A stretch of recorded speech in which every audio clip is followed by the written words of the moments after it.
कोल्हापूर जिल्ह्यात रात्री घरफोडी चोरी करणारी टोळी जेरबंद करण्यात स्थानिक गुन्हे शाखेच्या पोलिसांना यश आलंय। घरफोडी चोरीच्या गुन्ह्यातून 137 ग्रॅम सोने, 1286 ग्रॅम चांदी आणि इतर साहित्य असा एकूण 20,96,600 रुपये किमतीचा मुद्देमाल जप्त करण्यात आलाय। स्थानिक गुन्हे शाखेचे पोलीस निरीक्षक रवींद्र कळमकर यांनी ही माहिती दिली। कोल्हापूर जिल्ह्यामध्ये मागील काही दिवसांमध्ये घरफोड्या होण्याचे प्रमाण वाढलेले होते। त्या अनुषंगाने कोल्हापूर जिल्ह्याचे पोलीस अधीक्षक श्री योगेश कुमार गुप्ता साहेब यांनी कोल्हापूर जिल्ह्यातील सर्व प्रभारी अधिकारी व स्थानिक गुन्हे शाखा यांना घरफोडीचे गुन्हे उघडकीस आणण्याबाबत आदेशित केले होते।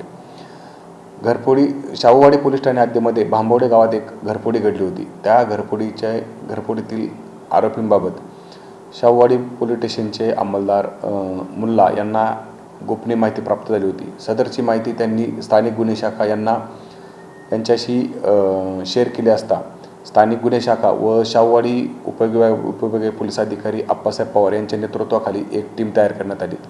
सदर टीमने आरोपींबाबत सर्व गोपनीय माहिती प्राप्त केली।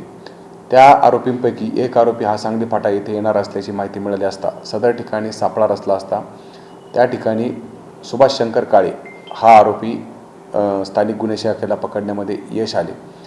त्या आरोपीकडे चौकशी केली असता त्याचे इतर 3 ते साथीदार असून ते एकत्रितरित्या कोल्हापूर जिल्ह्यामधील वेगवेगळ्या ठिकाणी घरफोडी केल्याचे त्यांनी कबूल केले। त्यांचा एक साथीदार सागर साळुंखे हा सांगली जिल्ह्यातील एका गुन्ह्यामध्ये अटक होता, त्याचा ताबा घेण्यात आला। दोघांचा एकत्रित तपास केला असता त्यांच्याकडून 137 ग्रॅम सोने व 1286 ग्रॅमची चांदी व गुन्ह्यात वापरलेली झायलो कार ही हस्तगत करण्यात पथकाला यश प्राप्त झालेले आहे। त्यांच्याकडून आतापर्यंत 21 लाख रुपयाचा मुद्देमाल हस्तगत करण्यास केलेला आहे।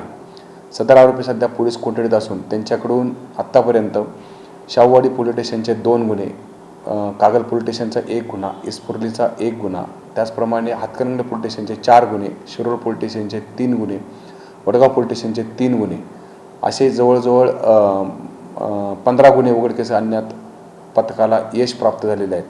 सदर आरोपींकडे अजूनही चौकशी चालू असून त्यांच्याकडून आणखीन गुन्हे उघडकीस येण्याची शक्यता नाकारता येत नाही।